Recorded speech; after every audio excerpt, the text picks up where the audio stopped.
series has been decided. The Dave Gallagher Trophy is back with New Zealand. But there's still a test match to be won and lost as the All Blacks and France meet in Hamilton. Jacobson, he hasn't warmed up for at least 5 or so minutes. He's just walked off the field. We've seen him shaking his head. Luke Jacobson, he's out. So that means Kirifi, he's elevated to the 7 jersey. And what a big night it is for some of these players. That late change in the loose forwards. Duplessis, Kirifi coming into the opening 15. Could be a collapse. Well, no, they go to the short side. The halfback, Ligaric. And France have the opening try. Nice little kick ahead for Jordan to tear after.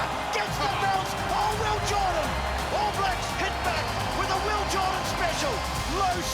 Picked up. Duplessis. Kirifi scores to put the All Blacks in front. Chance. Look what's managed to find its way on the field. Geordie Barrell. He can set it up here. But this could be a first test try. And a winner for Brodie McAllister. They've had to work hard for this one. But they came up big when it was really needed, and they win it by 29-19. Hello and welcome to the breakdown. Yes, the All Blacks got the job done last night in Hamilton in front of 23,500 people, down 19-17 at half-time, and a big second 40 minutes, and it took all of that 40 to knock France over and take control and win the series. It was an impressive performance. Like I say, a number of players took their opportunity in the black jersey, but they had to work very, very hard. So I've brought in the team from last night. They were there. They were all at work. Angus Tartaval, we've got Stephen Donald, and we've got Mills Muliaina. Mills, your reaction after that third test and that performance, just quickly. Oh, I'm pleased. I'm actually happy we got the W, because it was looking like it was going to be a tough ask, and the French came out, they were resilient. 9 changes, you've got to remember that. So I'm quietly happy. Yeah, by far the best French performance of the series. And I think you have to couple in the fact that there was changes. I think there were signs early doors that the changes hadn't been, I guess, as smooth as embedded. There was a couple of plays that didn't go to hand and a bit of confusion. So, as Mel said, it was one that we could be sitting here saying, how did they lose that? Or they lost it, you know. So they found a way to get out of it, because, I mean, with 20 to go, I think everyone in the stadium, Gus, knew that it was on a knife's edge. Well, I talked about Alele Bleu being chanted after the game. I heard it throughout the game. But you've got to tip the beret to the French, because 297 tackles, that international rugby-wise, at any level, that is immense. And they changed the picture up with defence, and I think they sort of rattled the cages of the All Blacks a little bit. So to see them sort of grind through that with the changes they made, some players who were playing their first test footy really step up and take control, I think they did really well. And I'd say the conversation there will be pretty pleased. Of all of us, the 4 of us, I think you're the most likely to have a beret. Would that be? I don't know, but it probably can see. This is the worst seat for me because it's closer to the camera, which means my head is even bigger than what it is. So I'd love to wear one, but head size. It just see now that I've made it, everyone watching the show. So we've got a wide shot for most of the show. Is that what you're looking for? It also looks like a fish lens, so it's probably tripled. But anyway, we're getting off. So that's a no, eh? That's a no. I'd love to, but it's a no. All right, let's move on quickly. Here's what's coming up on tonight's show. We assess what a clean sweep of France really means. The lads pick their players of the series. The Lions have roared, what now for Joe Schmidt and the Wallabies? And Stephen Donald turns his hand to coaching. What could go wrong? Got props trying to go on for midfielders here. Taking the piss. I can't wait for that part of the show. I'm going to go straight to you then with your coach's hat on. Yes. If you're sitting there in your Scott Robertson today and what you've managed to achieve over these 3 test matches on the back of last night, are you happy? Yes, because I think where they've come from last year, they've embedded more players. I think they've changed their style, and I think that's a pleasing aspect. The thing about the style that I guess he'd be most pleased about is they used their style to get out of trouble last night. It would have been easy to turn it into a slow, trying to just play what they were playing, a little bit of trench warfare sort of footy, but they tried to keep the ball in play, they tried to keep the tempo up, so I think in a lot of ways they will be happy. And I think over each of these tests, it's been a different sort of test match. You think about the first one, Close had the lead, late charge from the French. Second one, build a big lead, the French sort of stemmed the bleeding in the second half. This one, they had to come from behind. So to win the games in different ways, through different skill sets, I think it's good for the mental edge. You talk about the mental side of it, because I think that's where they would have benefited from. Late change, you know, just after Luke Jacobson sort of coming out. You can't train things like that, you know, the what ifs. And if you look at it and you compare it to the first test, it's the cohesion, you know. And I would have, you know, last week we said I would have liked to get this. I like to see the same team from, you know, the Wellington test push on. But I think if you're sitting there and you're Scott Robinson, you've got the W. You've had guys get out there, 9 changes, and you know now you're sort of in good stead leading into, you know, the championship. And the big W is the positive. Last year, there were a number of games where we didn't control one part, and it was the last 20 minutes of test matches. It'd be fair to say, Beaver, in these 3 test matches, we've won the last 20. We've tried to play with tempo. Our bench, and particularly last night, our bench was very, very good. Yeah, absolutely. And I mean, you think about the big ticks. Like McAllister, for example, comes on with 35 to go, if my memory serves me right. And he's not just coming on to, you know, stand on the wing or play somewhere in a position where you're not necessarily going to be in the spotlight. He's throwing into line-outs. He's got all this very important work to be done. Hotham, I thought, was great with his kicking game. Obviously, Geordie Barrett comes on and was Geordie Barrett-like, and I think you could rattle off most of the bench that came on. So you're right, Goldie, but same back to what I was talking about earlier. Last year, I thought we got slow. You think about the Springbok games, we got into the box kicking sort of scenario and left it on a knife's edge, where the boys continued to play last night at that tempo they're trying to. And sometimes, though, Gus, is at the point where all of a sudden you'll make mistakes if you continue to play. When you chance your arm, you maybe take some chances like chip kicking your own 22, that you're not part of the game plan, but there seems to be a change in philosophy about that. We have to attack. We have to play to our strengths. And you've just mentioned it. We made the French defend for long periods of time. Yeah, and it's to me that oozes confidence, that oozes coming into this team. Razor's really embedded in how they want to play, and when you do come under pressure, let's not go into the shell. Let's kick from our own 22. Although that was probably one of the craziest things. Artie, I'll give him the pass, but what I like to see is, like I'm saying, that confidence that's starting to really build, which I think is going to help them leapboard, jump off the top rope into the next round of rugby. Well, I like what you've done there. I really like what you've done there. Look, in terms of new players, though, Mills, players getting opportunities, and I'm not just talking about the guys on debut, the guys like a Ruben Love, who said to me after the game, in terms of the interview, like, you can only learn so much sitting in the stand. It's not until you're inside the field of play. I thought he had a really good night at the office. When you think about how long has it been since he's played? You know, 8 or so weeks, you know, since the finals. So to go out there, you can't. And that's what I mean, to go back to my point. He's exposed these guys to a bit more game time last night under the pressure cooker to be. Yeah, absolutely. And you can just see it in the highlights here of Ruben Love, Goldie, and you know, and Mills knows this better than anyone, but everything he did with intent. Like, when he decided to run, he ran. And when he decided to kick, he kicked, and he kicked early, and he chased. So there was no indecision about Ruben Love's play, and that's what I think really stood out for me in the grandstand. But we shouldn't forget that they're all competing to be part of the next squad going into the Rugby Championship. There's a lot of players coming back. What about a Duplessis Kirifi? Scores a really important try, his first test try. He's another player. He didn't get just a start. He has had to build through the course, and he then had to start in this game.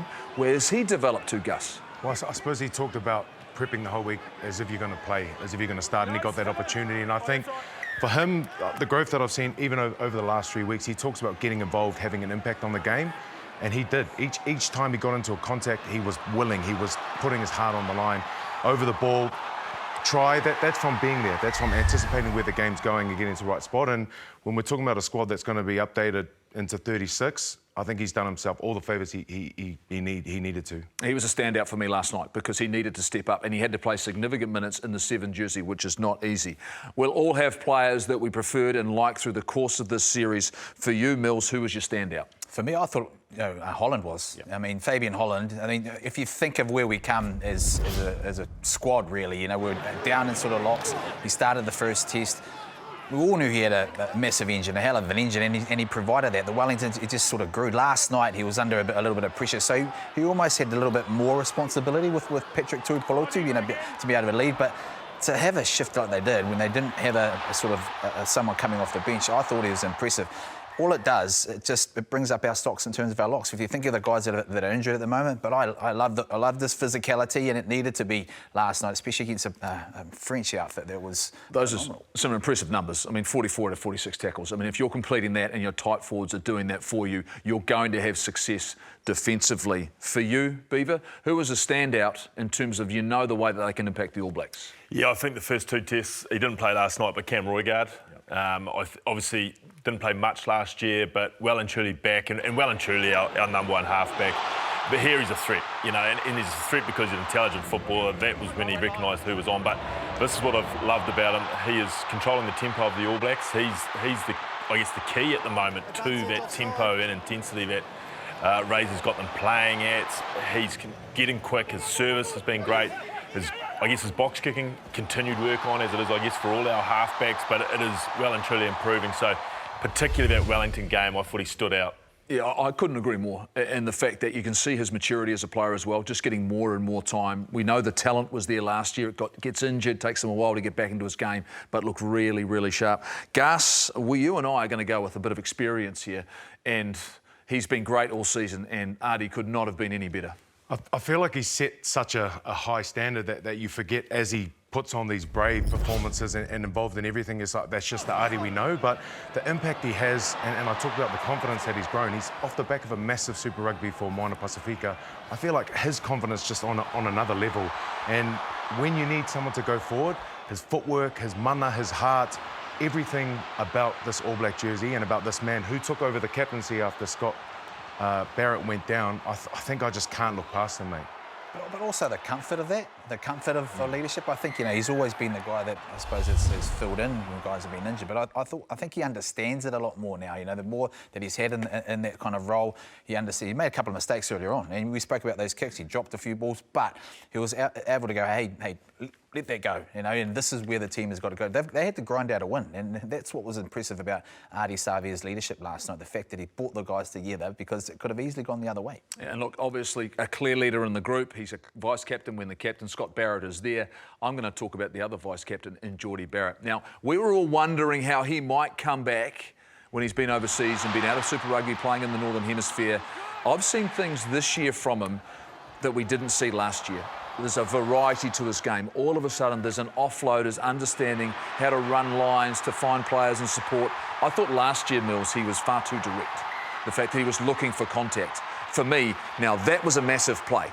That defensive play, for me, this is guy, he is the hub. And when you start talking about these groups of players that we've got, you've got experience, you've got depth, but you've got a spine of a team you can work with.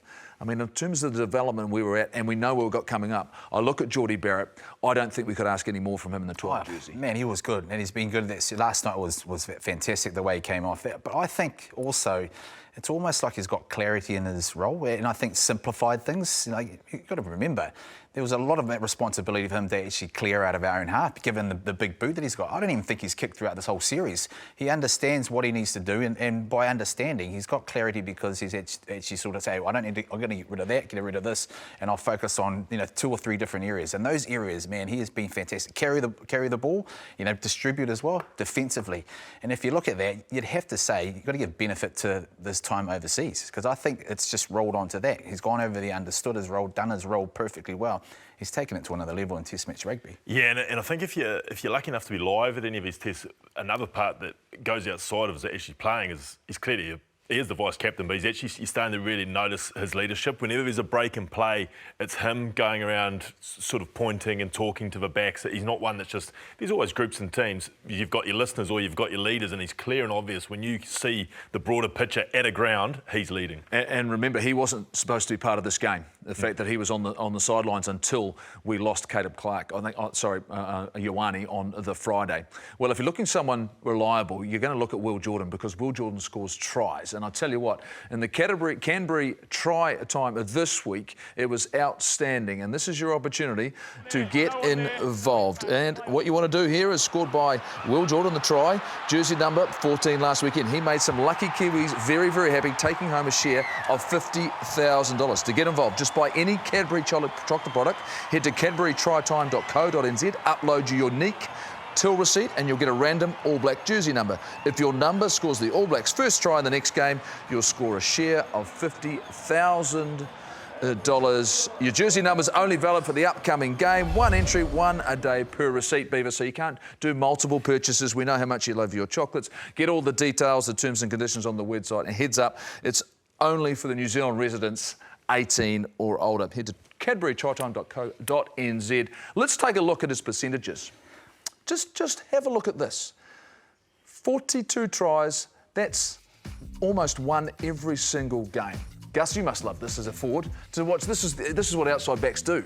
I mean, I'd hate to see my ratios, but the hard work you do up front, there's nothing better than getting up from a scrum or a ruck and seeing a handsome man such as Will Jordan slide over. And he does it so often and so competitively that, mate, that right up there, Daisuke Ohata, you better watch out.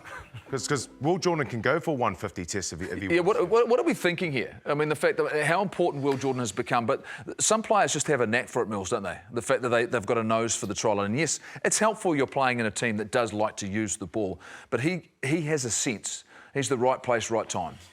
And if you think, he played 2 of the 3 tests on the wing. Right, you know, early on in, down in Dunedin, he had to sort of slot to the wing when, Sevi Reece got injured, against, Wellington. He was fantastic, from fullback. And then last night, he's looking like he's going to overtake Doug Hallett. There's no doubt about that. The way he's going, he's got plenty in him, and he's just been so good. All right, let's move on to the Rugby Championship, which starts in about 4 weeks' time. And the reason we're doing that is because you put in context that somewhere along the line, Beaver, we're going to get to a 36-man squad. Now, you think, oh, that'll be easy, that'll be fine. But all of a sudden, there are some players who are going to come back into the mix as they return from injury. The likes of Asafa Amua, the likes of maybe Tamaiti Williams comes back in. In regards to this group, who are the players to you that you look at and go, you know what, there's going to be hard conversations? What positions will there be hard conversations going forward? Because I'm going to throw another name for you. Lester Whanganuku is back in New Zealand, will play NPC and then become available. Do you think he might become an option? I don't know if I'll bring him into the Rugby Championship. I think end of year tour, he'll be a lock-in, absolutely. Lester Whanganuku, phenomenal rugby player. He was ashamed to see him go when he did, but he'll be definitely on that end of year tour. I wonder if they'll stick solid at the moment to what they've got as far as Rugby Championship goes, but you're right. Do you agree, Mills? Do you agree the fact that they'll wait that long? Possibly not. And I think if you look at where we're kind of at, we need a winger, right? Winger and your locks are probably the department that we're sort of looking at. When you think about Lester, I mean, I would have him in there. I would have Lester back if he's in good nick. You would. And if he's had a game, he has to have played a game. He has to have played an NPC game. Are there other players for you, Gus? I mean, do you like to see that mentality? The fact someone who's been overseas. We did it with, and it is different to a Geordie Barrett because we knew he was coming home. And the fact he'd committed to this was a sabbatical for him. This is Lester's gone away and played overseas. Now he's trying to get himself back in the fold, similar to what Damien McKenzie did a couple of years ago. I think you touched on Geordie Barrett having that taste of overseas experience, coming back a better player, more well-rounded, and I think it was pretty open when he left. Razor was keen to keep him around. I think there were some tough conversations, but for him to go over, and he's done really well over there and been playing a bit of centre as well. So I don't know, are we talking wing or centre?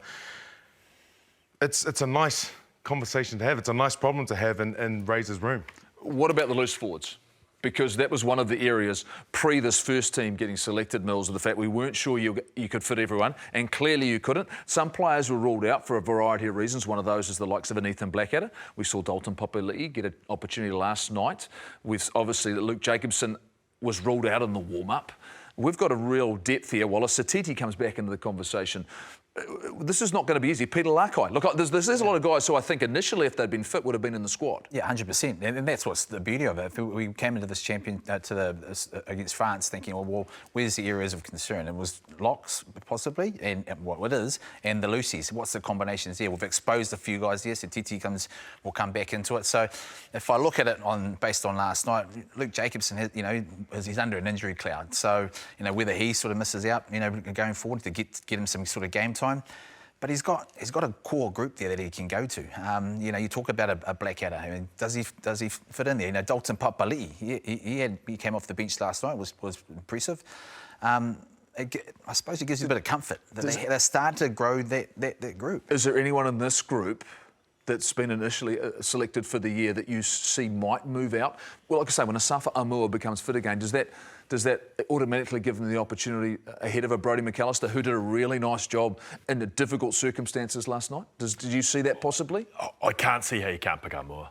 On that end of your tour last year, when Cody Taylor was injured, he just grew from game to game. We all know how dynamic he is. He's had a tough year with injuries, but, geez, I think he's well and truly in the top 3 hookers in this country, Gus.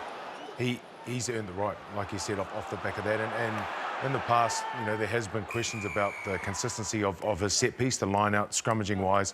But he showed last year on some of the biggest stages that he's made for that stage. And I suppose it's tough for a guy like Brodie McAllister, who's earned that right to be in there as well. But I mean, you can't deny what Asafo can bring to that team. Can I ask a question, just quickly back to you, Gus, then around the Tupovai experiment? Was it an experiment, or the fact that are we now really comfortable in our own minds that he can play 6 for the All Blacks and will play 6 in the 2 biggest games if he's fit and available against the Springboks? In your mind, are you comfortable with that?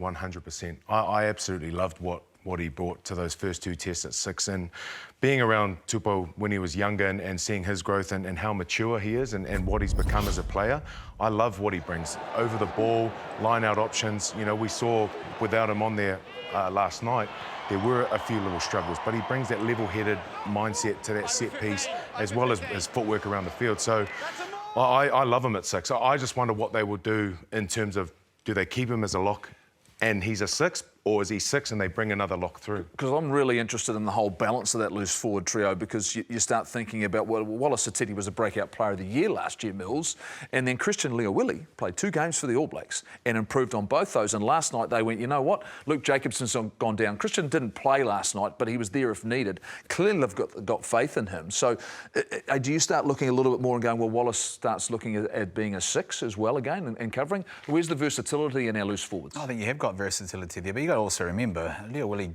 overjumped. He came in because Wallace was out injured. Then he sort of went again because Jacobson isn't there. So the coaching staff have always talked about building depth in different positions. They're now almost 3 or 4, possibly even 10 deep now in the loosies, which is a great thing to have. So Titi brings that. But to your point, I think you're right. You know, I'd love to see Tupovai progress at 6 and then sort of possibly having a lock. Whether it's, you know, a Holland or Tuipulotu come off the bench, I think we're solid there because it gives us options, it gives us height. And when you're thinking about South Africa, that's what you've got to bring. Tupovai he will start to understand also, as he keeps going, the physicality of the 6. That's what I love about it. He's already starting to show that. Put your coach's hat on. Philosophy going to Argentina. Yep. You're preparing for Eden Park. Obviously, it's not going to be easy, but you have got to pick. I think the next 2 games will be what they are building towards the South African series. With the Tupovai situation, I think it wasn't just sort of a fill-in situation. The fact that they went Finau straight away, I think in their head they decided that they need a big body. It's the frame. It's the frame, and Tupovai is fitting it perfectly, and then he was out, so we went Finau. We've been here before. This is the last week. Is there something in that water? What's going on? You don't agree, or is that just? It's not it's not Waikato water. That's I had river water last night. I'm sorry. It's apologies. Do you agree though? Sometimes we get that here, we disagree with each other. It's just how to get in. Yeah, I was just appalled at what Beaver was saying. No. I 100% agree. Sorry, I've blacked out a little bit just from the whole thing. But I think those first 2 tests, they sort of showed this is the 15, you know, barring injuries. And I think with these 2 tests, with 2-week break into the biggest test of the year, they're going best 23 available. So Argentina beat the Lions. Yep. Then they lose at home twice to England, and then they made hard work of beating Uruguay today. It took them a long time. In the second half, they forged in front. This team is, I think, the world's worst favourites and best underdog, Mills. The fact, when they're the underdog, they play great rugby. When they're the favourites and supposed to win, yeah, not so good. What do we make of them, and is it just the fact they're a bit like France, just dangerous? Unpredictable, aren't they? I mean, you just don't know what you're going to sort of get. They go over and do that to a line, then they lose to an understrength English side. But they'll be good. They're always up for the All Blacks, and you know, especially being over there, there'll be a big crowd and there's support behind them. But also, I think the physicality of the game, you know, they'll bring that. So, you know, as I said, they're always up for the All Blacks. I don't think at any stage we can relax, Beaver, in regards to what the All Blacks are having to go and achieve. Look, let's put perspective in this. This was not a full-strength French side that came here. The fact, as much as it was nice to win 3-0, there has to be a caveat with that, right? There has to be an asterisk to the fact that we weren't fully tested. Adi Sevilla talked about last night, they got punched in the nose and then they had to find a way to win. I think that's the thing I'm most impressed about, is the fact 2 of those 3 tests, we had to find a way to win. Now, to me, that's probably what we're going to have to do against the biggest guns as we go through the course of the season. Yeah, and I mean, there's no taking Argentina lightly, as you said, and I didn't realise my geography wasn't quite accurate, but the first test, altitude, you know, so that you factor in that. And as you're right, Argentina's been good for a long time now, but they only seem to knock us off when we sort of dismiss it. You know, you think Wellington and the likes, and when they've played at home, when you've actually given them a chance, they haven't actually fronted. So it'll be a fascinating 2 weeks back to back over there. They'll be up there. You know, we might not get a consistent Argentina, but you can guarantee one game they will be sky high. Yeah, the Rugby Championship is all live and exclusive on Sky. Remember the fact Argentina preparing for the All Blacks. You've got the Wallabies playing the Lions right now. Beaver's Wallabies, so we're going to fight back next week and maybe win the second test. And then we've got the #1 team in the world, and that is the Springboks. This is going to be one heck of a tournament. In the heart of the Southern Hemisphere, 4 giants rise once again. The All Blacks kick off their Rugby Championship campaign in Argentina, where Los Pumas are bold and fearless, no longer the underdog. And here's a chance for Bellier. Oh, Jimmy. Then it's the test we've all been waiting for. The powerhouse Springboks bring their championship weight to Auckland, aiming to be the first team to beat the All Blacks at Eden Park since '94. Close to pass, and oh, what a move! Diancian again. Then it's off to Perth to take on the new-look Wallabies, hungry off the back of the Lions series. Try on debut for Tom Wright. 4 teams, 1 champion. The stage is set for the Rugby Championship.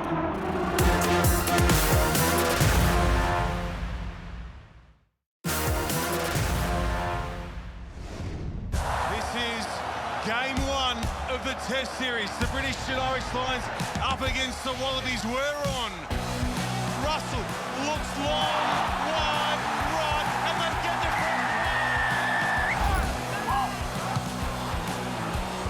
Gordon has Jorgensen on the hunt. That's a good.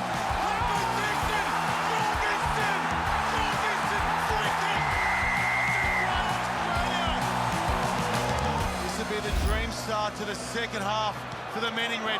Jones there for Curry. He puts it away to Smean, who's in.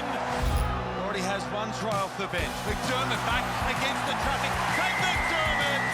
And the Lions stay unbeaten in Brisbane and put 1 hand on the Tom Richards Cup.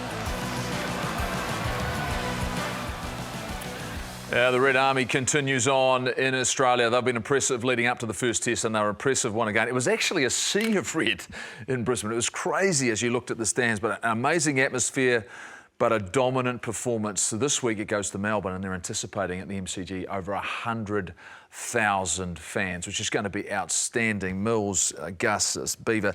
Look, we've got different opinions on this one, which is great, but I think I look at this, Mills, I felt as though Australia were lucky to get this close. That was as I was watching it, it seems to me that the Lions missed a lot of opportunities. Yeah, I definitely did. I don't think they got as much off their impact when they came onto the field as what they would have wanted to, and that's where it sort of halted things. They made some mistakes, and then the Australians sort of got up. I think the score actually flattened the Australians. Definitely down in physicality. There's no doubt about that. But I mean, I love the fact that the Lions are wanting to play a little bit expensive as well. There's moments there where they actually can. I love what they've sort of got in front of them. I think it's going to be a tough test for the Aussies in Melbourne. What did you see up front before Beaver goes? Coach Donald over there. Before he gets into this, what did you see, Gus, out of these 2 teams? From a Lions perspective, I just saw a forward pack who balanced brilliantly the hard stuff at the breakdown, contesting everything. Set piece was sort of up and down, but also the ability to play with the ball. You saw Sheehan there in the corner with Curry linking up, which Sheehan's shown in the past. Ireland, Leinster, holding that edge. He's always in a mix to score that. And then those big boys up front, I mean, a tight head throwing 20-metre long balls, I always get excited about that. But just the game, this man here, Genj, the rampaging rhino, always got them on the front foot ball. So it wasn't just through the rucks or through the set piece, it was all over the park, both sides of the ball, defence, and like I said before, Sheehan finishing that off. That's a place he knows. So these test matches are quite often about punch and counter-punch, right? Recognising what you're up against. For Australia had 1 game against Fiji, and that was really difficult and challenging for them. So I expect them to get better. For you to have a shot, though, at any of your predictions this year in terms of the series, you need the Wallabies to be much better, because the Lions will be as well. But you've got faith. You're keeping the faith. Well, I've got to, and I want you all to tune in. You're doubling down. Yeah, Are you doubling down? Yeah. Here we go. Well, for me, you guys are all dead right, but what does that say about the Lions? I thought Finn Russell was brilliant. on the back of that dominant forward pack. But where they were so dominant for me was around the fringes, and you've talked about that. And where I think there must be some hope, like, because scrums and lineouts were fine. The scrum was very good for Australia. They actually got penalties from it. I know a lot about scrums, don't I, Gus? Yeah, you're a scrum. But what I thought is, when you get, you know, the likes of Skelton, Tupou, Big Bobby V back, there are some bruises. They just couldn't make any headway around the rucks, and they just were not getting any go forward, and it was all one-way traffic. I expect those three to combine with the likes of Wilson and McRae, who were very, very good in going backwards, to make an impact. And I think they've got to open up. Sorry, Ali. For the people at home, Big Bobby V, that's Rob Valentini. That's, if you don't know who it's well, I know. He's known. You know, just for our fans at home, they are. But so you look at this and you go, OK, who can make the most improvements? And we had our doubts whether or not they'll be able to match them up front. But that's where I agree with you, the fact they did match them up front. So if you are the Wallabies, are there changes in their back line they could make? Because for me, I was a little bit surprised at some of the selections. And was Liner good enough at 10 going into the second test? Because the big question mark when they lost Noah Lolesio was who was going to drive this team around the park. Did he show you enough? I thought he was tough. I mean, some of the stuff that he had to do last night, I know he was impressive considering his inexperience. You know, he really had to sort of try and lead in that way. But you're right, they were going backwards.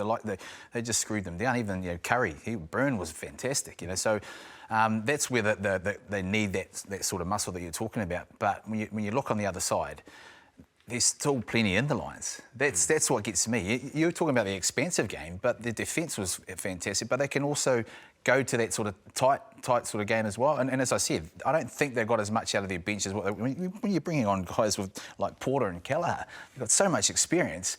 And then be able to... that's where I think the Lions will go to. They can easily go to that slow game and look at the expansiveness that they can get to with the guys out wide. See, that's where I just don't know where the Wallabies can beat them, with the fact that where they can break down their defence, where they can get enough momentum going forward. They need to get Swaley in the game more. But how do you do that if you're not getting front foot ball? I mean, even going backwards, he was impressive. But you've got to give him more opportunities as opposed to using him just as a battering ram. And that's what they've had to convert back to. Change the kicking game, maybe play less territory. Wright didn't carry. He's such a good counter-attacker. The fact they're almost determined to go to the air. They were determined to kick long. And do they need to avoid that aerial ping-pong and go, you know what, let's see if we can get Swaley on a counter-attack, whether we can get Wright carrying the ball. For me, that's the only way. They need to hold the ball a little bit longer. Maybe stress them for more phases. Yes, there's a risk with that though, Beaver. If you do it too far out in your own territory and you make errors, they can punish you. Whereas in the past, I'm not sure they've had the instinctiveness to do that. With Finn Russell, the counter-attack's dangerous from the Lions. So when you look at the Wallaby backline, would you make some shifts, make some changes? Yeah, I think you did right. They got spooked early because they gave away a penalty in their first trying to exit with the ball in hand. Yep, I think they've got, as brave as Liner was, Donaldson was good when he came on, but are you at the point where the team needs to believe, and as James O'Connor and his confidence, just him being him, we know he's confident footballer, we know he's been there, done that. Is he a dice worth rolling for Joe Schmidt just to bring all his swagger in there and go with it? I thought McDermott was late coming on. Yep. You know, he made a difference, but it was 15 and 20 and the game was gone. And I'm like, Mills, you just got to get... Ikitau was brave and just everything about the Wallabies attack, but his mate outside him is this unbelievable athlete. Free him up. I don't get a sense that they, Gus, just quickly, they can grind out a win against the Lions. I don't think that's the Wallaby game plan, surely. No, and I think it goes back to that point. Like, you're talking about Liner. I'd love to see Liner and McDermott start together. There's a pair who have played, I don't know how many games together in a Reds jersey. They know exactly how each other play. And when McDermott came on, the way he sped up the ruck, the way he attacked through, his vision through the game, I think adds another layer of that attacking ball game. I also think Australians, they need another game, right? You're right. They howl them in their set piece, but I think that's been a massive focus of theirs. They're almost to the stage where they've forgotten how to, hey, let's get expansive. They've gone to that sort of slow game thinking, hey, we're going to counterpunch the Lions by just playing that sort of slow game because that's what the Lions are going to bring. The Lions can go to something totally different. They've gone to that. They can go a bit wide, and that's what scares me the most. They can also slow things down and try and beat you up that way. And so that's where the Aussies have got to get to. I think they've got to have the confidence to be able to, manipulate, look things a little bit wider rather than just sort of, crash and bash and try and beat the Lions up front. In terms of international results over the weekend, South Africa got a good win over Georgia. Actually, Georgia hung in there for the first 40 minutes, which was impressive. But also, we have another team that's qualified for the Rugby World Cup, Zimbabwe. For the first time in 36 years, they beat Namibia, and they are there. They are now going to a Rugby World Cup. Congratulations to them. Remember last week we mentioned that Hong Kong, China are now in this expanded Rugby World Cup here coming up in Australia in a couple of years' time. Well, it's time now to see some of the wisdoms of one of our panellists today, one who's trying to give back to the game and lead former players to glory. Stephen Donald coaching what was in a remarkable Classics game at Eden Park on Friday. That they had to consume in recovery, because I'm sure recovering not just from Friday but Thursday as well. Was there a bit of that? Was it in true Barbarians fashion? Yeah, probably took Barbarians fashion to another level. Really? Dare I say. I think our Pacific Island brothers had a carver bowl on their bench, which disappointingly I saw some of my team getting distracted by and were digging into. But no, great night there at Eden Park. The tour goes on? The tour goes on. We're off to Whanganui this weekend, which is great. We're going to take on their Heartland Championship team. Ooh. Hold on, wait. So gone from coach to player coach? Potentially got a pair of boots this week. Potentially? Yes. Mouthguard in? Mouthguard, yeah, I don't go anywhere without my mouthguard, but really, this week we're down there for about 4 days, so lots of clinics and stuff too. There's no test match coming up this weekend. Is Mills around? Is he involved? Or is he... The invite is continued to be open for him, as it is for you and Justin, but no one's rang me. No, I'm not over 50. Gus. Yeah, hold on, Gus, what are you up to? Criteria on that one? What's the criteria? I have talked to Batesy at Auckland NPC level, and he has said if he can't fit you in this week, you will be coming down to us, so looking forward to it. It was just great to see everyone together, get together and celebrate the game. I mean, it's an important part of our game, the fact there's some familiar faces and looked as though everyone has smiles on their faces as well. Yeah, absolutely, and that's what it's about, you know, like we all know, the story is about when people finish rugby and the emptiness that this career leaves after it's all washed up. And again, I touched on the fact that this week we're down to Whanganui, into our regions and doing clinics and getting amongst the public down there. We can't wait. And it was, I'll say double header, because it was Scotland who took on Manu Samoa in the main game there later on, and it was a good win for Scotland actually, who've been sneaky. Tough on Samoa, just quickly, tough on Samoa though, just no lead-up games, came in, it was always going to be hard. Some things, they need some help somewhere along the line. I know, there was, I think 10 days preparation and guys came from all over the place, but we talk about this every year. We talk about this every single year for the last, 50 years? So, yeah, I'm not sure. Let's go World Rugby. Let's go World Rugby, because we need the islands to be strong, no doubt about that as well. Look, what we are going to do on the breakdown when the Bunnings NPC kicks off, we're going to come an hour earlier for you, going to 6:30 p.m, straight off the back of those games that are on a Sunday. And Gus, you're not far away. How's your team coming together? It's young, Goldie. Oh, it's young. It's young, so I'm... Well, no, is it young compared to you, or is it young... In every sense of the word, I feel. Right. I'm 35 at the moment. The next close to me is 7 years away. And there's one young lad in there. He was born in 2005. I was finishing year 11 school, NCA level 1 by then. So I think we're coming on nicely over a good couple of weeks. Good camp at Motu Moana, a bit of abseiling and rock climbing. Stephen Bates has taken control. He's been on the breakdown a few times. He's the head coach. How's he going? Yeah, he's good. He's setting in all of his DNA and how we want to sort of play this year. So we've got a few exciting things coming. Great way to start, mate. Plug the coach. Good on you. Yeah, that's how you get starting lineup. Do you hang out with the coaches or the players? Like when it's break time, do you go and hang out in the offices or changing room? It's a fine line, Beef, but I'm a player, mate. Player, but then, you know, sometimes you sort of slide in there and just see how they're going. It's more a morale check. Mills, whose bandwagon you're on this year in the NPC? Oh, actually, I haven't looked at it yet. We're taking your time? I'm looking forward to the NPC. I reckon it's going to be a good competition. And 31st of July, I'm actually on that one, Thursday. So Waikato versus Auckland, I'll let you know after that. Oh, you'll make a call. Opening weekend, I think the Stags take on Otago, South and Otago. Hey, how good's that, opening weekend? And clearly you've just got one team in your mind. How are they No, I'm shaping? two in NPC. Oh, counties, yes. Counties yes, and that's the right. Moolus. Obviously, counties, depending on All Black selections, do Hoskins and Dalton and the likes, could be floating around. But the Moolus looking strong. The Moolus are looking strong. Yeah, they haven't actually started training yet. Interesting. Yeah. They haven't started training? Nah, that's strong. You're not even worried That's about strong. That's strong. Coming in fresh. Made sure in a couple of weeks' time. All of that as well is on Sky. I cannot wait to get to part 3. We talk about our baby blacks who took it so very, very close in the World Under-20 Championship. Stay with us.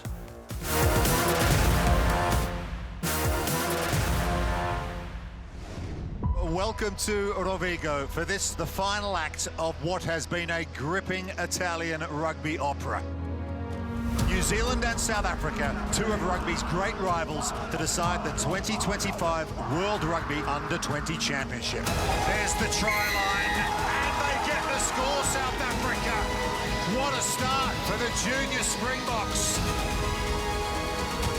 Nice trick play to Jaden Sarr, and they do get the try. That was clever. Sikapole has been sent to the sin bin.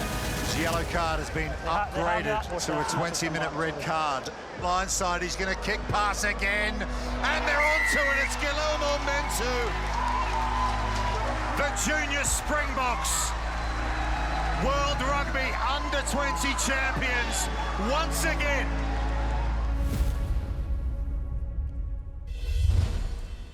The Baby Blacks, they threw everything at the junior Springboks but weren't able to get over the top of them. The unfortunate collision which led to a red card, which was a 20-minute red card, thankfully a 20-minute red card.